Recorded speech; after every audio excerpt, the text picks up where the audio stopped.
Hello students, आज जो है हम देखेंगे नागरिक शास्त्र का पाठ 5 राज्य सरकार। अर्थात राज्य सरकार क्या होता है और किस तरह से उसका कार्यभार होता है, उसके बारे में हम इस पाठ में अध्ययन करेंगे। इसके पिछले पाठ तक हमने केंद्र सरकार की संसद और कार्यकारिणी मंडल का स्वरूप आदि की जानकारी प्राप्त की। हमने देखा कि देश में हमारी जो राजनीतिक स्थिति है वह किस प्रकार से है और किस प्रकार से कानून बनाए जाते हैं, किस प्रकार से उसका प्रारूप तैयार किया जाता है। इसके अलावा जैसे हम कहते हैं प्रधानमंत्री, तो उनका कार्य क्या होता है, संसद के सदस्य कौन होते हैं, उसके बारे में हम अध्ययन कर चुके हैं। भारत की एकात्म न्यायपालिका का परिचय प्राप्त किया। उसमें हमने देखा कि भारत के पूरे सभी राज्यों में, पूरे देश में एक जैसी न्यायपालिका व्यवस्था है, उसके बारे में हमने अध्ययन किया। प्रस्तुत पाठ में हम घटक राज्य और अथवा राज्य सरकार की जानकारी प्राप्त करेंगे। और इस पाठ में हम जो अलग अलग, जैसे कि देश हमारा जो है अलग अलग राज्यों को मिलाकर एक देश बना हुआ है, तो उन अलग अलग राज्यों में किस प्रकार की सरकार चलाई जाती है उसके बारे में हम अध्ययन करेंगे। अब जैसे कि आपको पता है कि संघ राज्य व्यवस्था में 2 स्तरों पर शासन संस्थाएं कार्यरत रहती हैं। पहला है उसमें राष्ट्रीय स्तर पर केंद्र सरकार और राज्य स्तर पर राज्य सरकार कार्य करती है।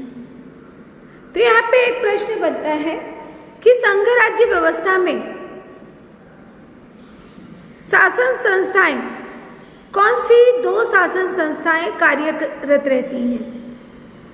यहाँ पे हमें उत्तर मिलता है कि संघ राज्य व्यवस्था में 2 शासन स्तर, पहला राष्ट्रीय स्तर पर केंद्र सरकार और दूसरा राज्य स्तर पर राज्य सरकार कार्य करती है। भारत में 28 घटक राज्य हैं और वहाँ का शासन वहाँ की राज्य सरकार द्वारा चलाया जाता है। ध्यान में रखिए कि खालिस्तान के लिए आ सकता है कि भारत में खालिस्तान राज्य हैं 28 और वहाँ का शासन वहाँ के राज्य सरकार द्वारा ही चलाया जाता है। अर्थात हर एक राज्य का अपना अपना एक शासन प्रणाली होता है और उसका कार्यभार उस राज्य के प्रमुख के पास होता है। अब हम इसकी पृष्ठभूमि देखेंगे कि भारत का भौगोलिक दृष्टि से विस्तार बहुत बड़ा है। ये हम सभी जानते हैं कि भारत की जनसंख्या अधिक है और भारत भौगोलिक दृष्टि से इसका विस्तार भी बहुत बड़ा है और जनसंख्या का स्वरूप भी बड़ा है। यहाँ पर जैसे कि हम जानते हैं भाषा, धर्म, रूढ़ि, परंपरा और प्रादेशिक स्वरूप में विविधता है। ऐसे समय एक ही अर्थात केंद्रीय स्थान से शासन चलाना कठिन है। अगर हम कहें कि पूरे देश की अर्थव्यवस्था राष्ट्रीय स्तर पर केवल केंद्र सरकार पूरे देश की अर्थव्यवस्था देखे तो यह बहुत ही कठिन है। और इस बात पर विचार करके संविधान ने भारत के लिए संघ राज्य व्यवस्था को स्वीकार किया है। अब यहाँ पर एक हमारा कारण लिखो का क्वेश्चन बनता है कि भारत ने संघ राज्य व्यवस्था को स्वीकार किया है। तो यहाँ पे पहला पॉइंट है, भारत का भौगोलिक दृष्टि से विस्तार बहुत बड़ा है और जनसंख्या का स्वरूप भी बहुत बड़ा है। सेकेंड पॉइंट, भाषा, धर्म, रूढ़ि, परंपरा और प्रादेशिक स्वरूप में भी विविधता है। थर्ड पॉइंट, ऐसे समय ऐसी ही अर्थव्यवस्था केंद्रीय स्थान से शासन चलाना कठिन है। अतः इस बात का विचार करके संविधान ने भारत के लिए संघराज्य व्यवस्था को स्वीकार किया है। इसके अलावा यहाँ पर संक्षेप में उत्तर लिखो के लिए भी क्वेश्चन पूछा जा सकता है कि भारत ने संघराज्य व्यवस्था को क्यों स्वीकार किया है। तभी भी आपको यही 3 पॉइंट याद रखने हैं कि पहला, भारत का भौगोलिक दृष्टि से विस्तार बड़ा है, जनसंख्या का स्वरूप बड़ा है। उसके बाद में भाषा, धर्म, रूढ़ी, परंपरा, प्रादेशिक स्वरूप में विविधता है और ऐसे समय में केंद्रीय संस्थान से शासन चलाना कठिन है, इसलिए भारत ने संघराज्य व्यवस्था को स्वीकार किया है। भाषा के आधार पर घटक राज्यों की निर्मित करना निश्चित हुआ और उसके अनुसार भाषावार प्रांत रचना हुई।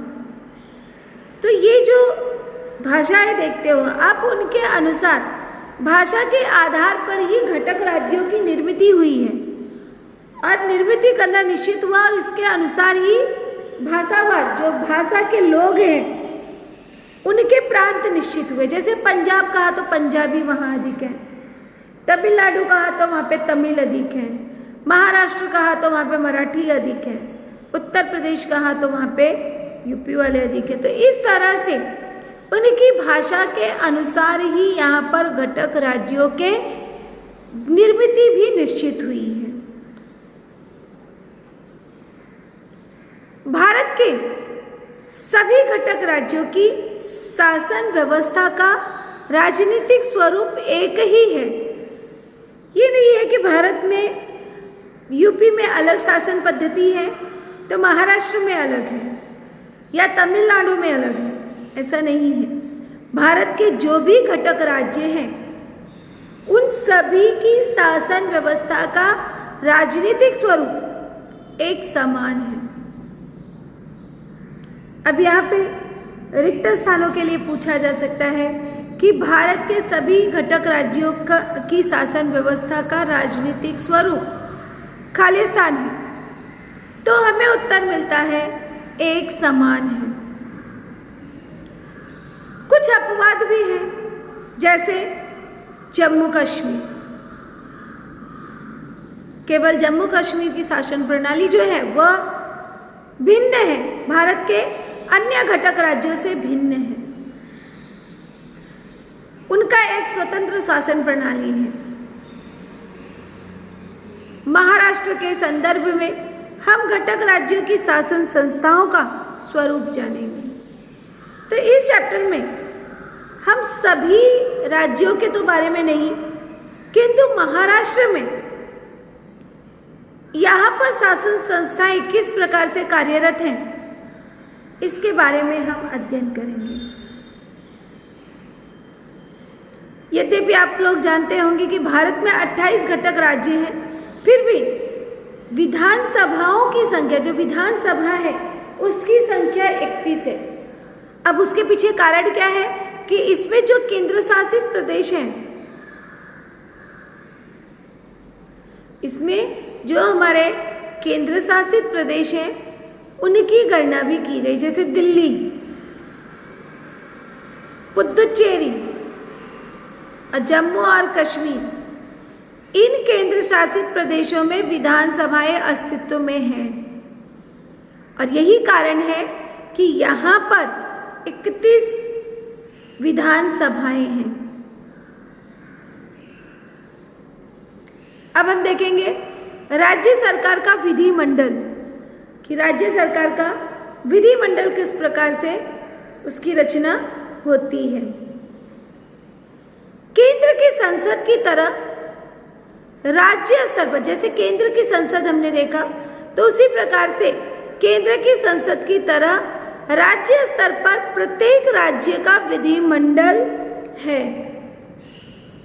जैसे संसद में विधिमंडल होता है केंद्र सरकार में, केंद्र की संसद में, तो उसी प्रकार से राज्य स्तर पर भी हर एक राज्य का अपना एक अलग विधिमंडल होता है। केवल 7 राज्यों का विधिमंडल 2 सदनों का है। ऐसे 7 राज्य हैं जिनका विधिमंडल 2 सदन में होता है। उनमें महाराष्ट्र का भी समावेश है, अर्थात महाराष्ट्र में भी जो विधिमंडल है ये 2 सदनों का है। विधिमंडल के जो सदस्य होते हैं उनको विधानसभा का सदस्य कहा जाता है। तो यहाँ पर एक प्रश्न बनता है कि विधानसभा का सदस्य किसे कहते हैं? तो विधानसभा का सदस्य विधिमंडल के जो सदस्य होते हैं, विधिमंडल के सदस्यों को ही विधानसभा का सदस्य कहा जाता है। महाराष्ट्र में कितने सदनों का मंडल है? तो महाराष्ट्र में विधिमंडल 2 सदनों का है। अब हम देखेंगे कि वो 2 सदन कौन से हैं। तो महाराष्ट्र के विधिमंडल को प्रमुखतः 2 सदन उसका है, विधानसभा और विधान परिषद। अब यहाँ पे पूछा जा सकता है कि महाराष्ट्र के 2 विधिमंडल कौन से हैं। तो महाराष्ट्र के 2 विधिमंडल प्रमुखतः विधानसभा और विधान परिषद हैं।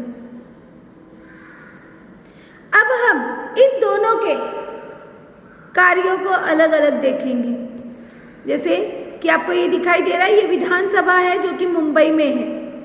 महाराष्ट्र का विधिमंडल है विधानसभा और यह जो है मुंबई में स्थित है। अब हम विधानसभा के बारे में अध्ययन करेंगे कि विधानसभा किस प्रकार से कार्य करती है और विधानसभा के अध्यक्ष कौन होते हैं। तो महाराष्ट्र विधिमंडल का प्रथम सदन है। खालिस्तान के लिए पूछा जा सकता है, बहुत ही इंपॉर्टेंट है कि महाराष्ट्र विधिमंडल का खालिस्तान सदन है प्रथम, और द्वितीय जो है विधान परिषद है। महाराष्ट्र के विधिमंडल में यहाँ के सदस्यों की संख्या लगभग 288 है। ये भी खालिस्तान में आ सकता है। महाराष्ट्र विधिमंडल में सदस्य संख्या 288 है।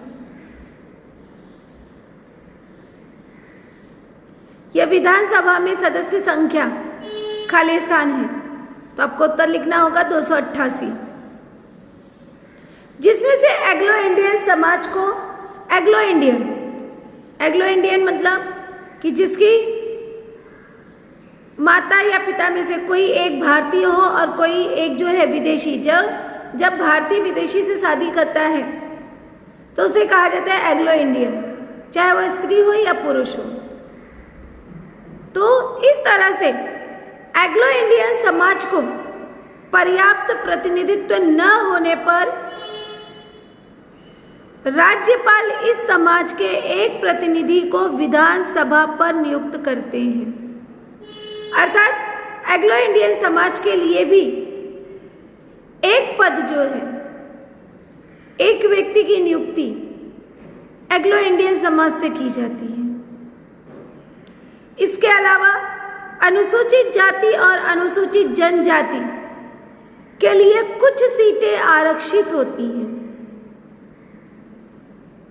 अब जो अनुसूचित जाति और जनजाति के लोग हैं, जो पिछड़ी जाति पिछड़े वर्ग के लोग हैं, या जो जंगलों में रहते हैं आदिवासी लोग, अनुसूचित जनजाति के लोग, तो ऐसे लोगों के लिए भी कुछ सीटें जो है विधानसभा में आरक्षित होती हैं। चुनाव के लिए पूर्ण महाराष्ट्र का निर्वाचन क्षेत्र में विभाजन किया जाता है और प्रत्येक निर्वाचन क्षेत्र से एक प्रतिनिधि का चुनाव होता है। विधानसभा का कार्यकाल 5 वर्ष का होता है। तो अब एक प्रश्न बनता है कि विधानसभा का कार्यकाल कितने वर्षों का होता है। तो विधानसभा का कार्यकाल 5 वर्ष का होता है और अपवादात्मक स्थिति में अर्थात इमरजेंसी पीरियड में निर्धारित समय से पहले भी चुनाव लिए जा सकते हैं। अगर कोई आपदा की स्थिति है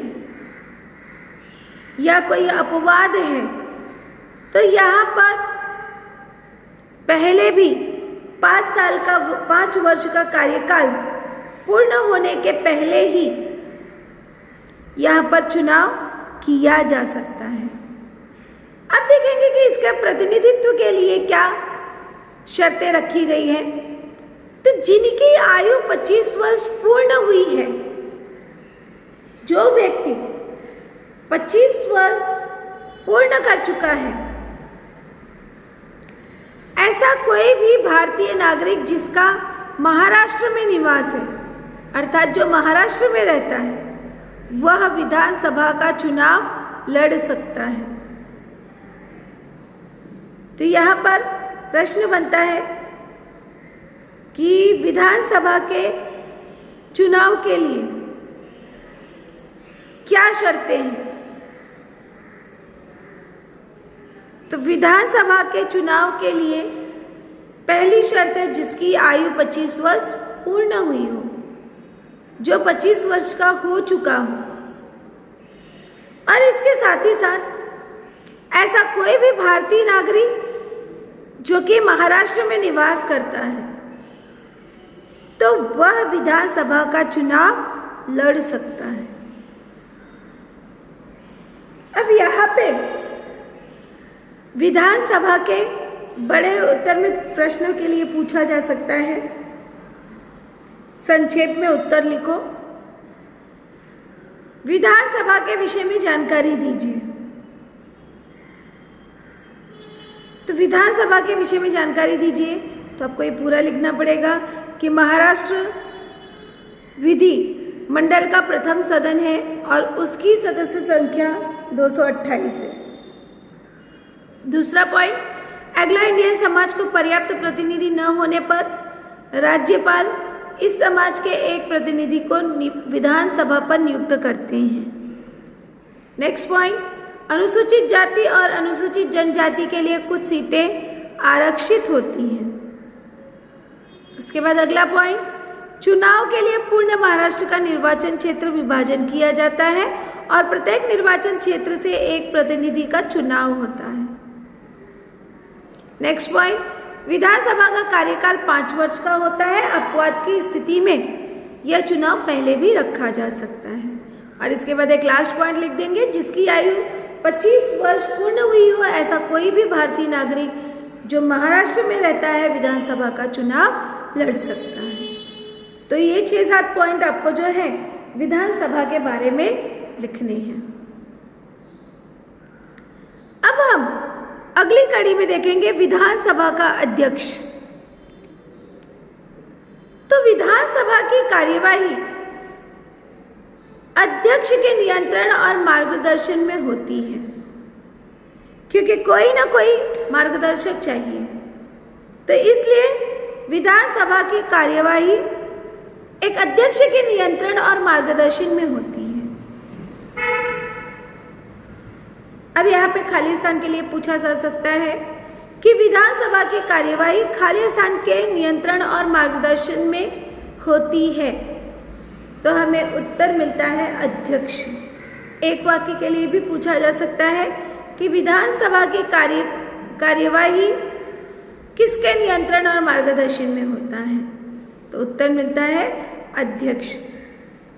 चुनाव के बाद जब चुनाव होता है तो चुनाव के बाद कई बार देखते हो आपकी नई नई नीतियां हमारे समक्ष आती हैं। तो चुनाव के बाद बनी नई विधानसभा के सदस्य, जब चुनाव होता है तो उसके बाद जो विधानसभा बनती है, जो नई विधानसभा आती है, तो वह क्या करती है कि अपने में से जो चुनकर आते हैं उनमें से एक अध्यक्ष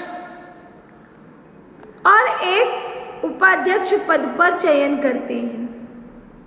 उदाहरण के लिए जैसे आपका एक क्लास है 8वीं, तो 8वीं में से एक जो है आपका प्रमुख मॉनिटर के रूप में चुना जाता है और दूसरा जो है उसका हेल्पर के रूप में चुना जाता है। तो उसी तरह से यहाँ पर विधानसभा जो है एक क्लास स्वरूप है और उनमें से ही, अब ये तो नहीं है कि 9वीं क्लास से आपके लिए मॉनिटर चुना जाएगा, तो ऐसा तो पॉसिबल नहीं है। तो यहाँ पर भी वही चीज होती है कि विधानसभा जो चुनकर आते हैं वे अपने में से ही एक का चुनाव अध्यक्ष स्वरूप करते हैं और दूसरे का चुनाव उपाध्यक्ष पद पर कहते हैं।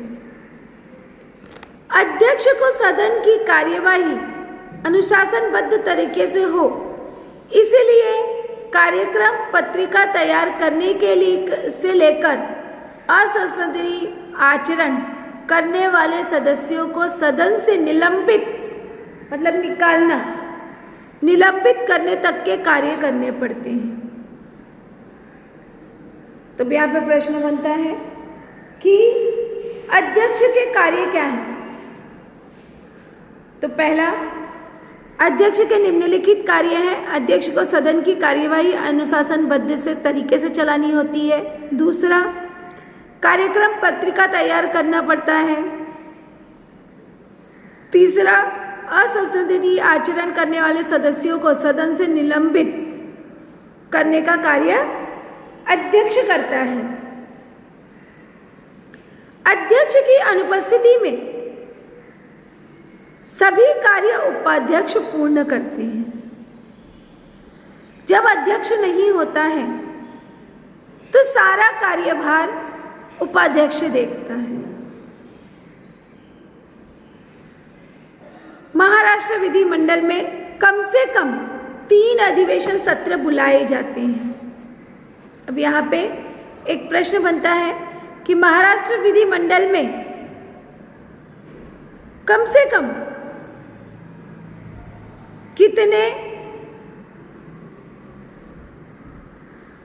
कितने बार अधिवेशन बुलाया जाता है? तो 3 बार। अधिवेशन मतलब जैसे आप मीटिंग कहते हो, तो 3 अधिवेशन सत्र में बुलाए जाते हैं पूरे साल भर में, जिसका प्रमुख मुद्दा होता है बजट विषयक, मानसून सत्र मुंबई में और शीतकालीन सत्र नागपुर में होता है। इस प्रकार से यहाँ पर बजट विषयक और मानसून सत्र जो है वो मुंबई में होता है और शीतकालीन सत्र नागपुर में होता है। इस तरह से कुल मिलाकर यहाँ पर 3 सत्र में अधिवेशन बुलाया जाता है। अब हम इसी कड़ी में आगे देखेंगे विधान परिषद कि विधान परिषद क्या है और वह किस प्रकार से कार्य करती है। महाराष्ट्र विधिमंडल का यह दूसरा सदन है। महाराष्ट्र विधिमंडल का दूसरा सदन होता है विधान परिषद और इसका चुनाव प्रत्यक्ष रूप में समाज के विविध घटकों द्वारा किया जाता है। तो यहाँ पर एक प्रश्न बनता है कि विधान परिषद का चुनाव किनके द्वारा किया जाता है? तो उत्तर मिलता है विधान परिषद का चुनाव अप्रत्यक्ष रूप से समाज के जो विविध घटक जो हमें अप्रत्यक्ष रूप से अर्थात हमें दिखाई नहीं देता है, तो अप्रत्यक्ष स्वरूप से वो चुनाव जो है वह विधिमंडल अर्थात अप्रत्यक्ष रूप से समाज के जो विविध घटकों के लोग हैं उनके द्वारा किया जाता है। और महाराष्ट्र विधान परिषद में सदस्यों की संख्या 78 है। अभी देखिए, विधान सभा में सदस्यों की संख्या 288 थी, किंतु विधान परिषद में सदस्यों की संख्या केवल 78 होती है। अब इनमें राज्यपाल कला, साहित्य, विज्ञान, समाज सेवा जैसे क्षेत्रों से तज्ञ अर्थात अनुभवी तज्ञ व्यक्ति की नियुक्ति करते हैं और अन्य प्रतिनिधि जो अन्य लोग हैं वो विधानसभा, स्थानीय संस्था, शिक्षक निर्वाचन क्षेत्र, स्नातक निर्वाचन क्षेत्र से चुने जाते हैं। तो इस प्रकार से कुल 78 सदस्यों की संख्या होती है। अब यहाँ पे प्रश्न बनता है कि विधान परिषद के सदस्यों का चुनाव किन क्षेत्रों से किया जाता है। तो विधान परिषद के सदस्यों का चुनाव कला, साहित्य, विज्ञान, समाज सेवा और इसके अलावा जो विधान अन्य प्रतिनिधि विधानसभा, स्थानीय शासन संस्था, शिक्षक निर्वाचन क्षेत्र और स्नातक निर्वाचन क्षेत्र से चुने जाते हैं। विधान परिषद पूर्णतः विसर्जित कभी भी नहीं होती है। इसमें निर्धारित सदस्य हर 2 साल बाद अवकाश प्राप्त करते हैं, अर्थात हर 2 साल के बाद नए की नियुक्ति होती है। इसलिए विधान परिषद कभी भी ये नहीं है कि एक साथ, जैसे विधानसभा में उनका कार्यकाल 5 साल का है, तो जब उनका कार्यकाल 5 साल का हो जाता है तो उसके सभी सदस्यों की नियुक्ति जो है अवकाश प्राप्त कर लेते हैं। किंतु विधान परिषद में ऐसा नहीं है। विधान परिषद में 2 साल के बाद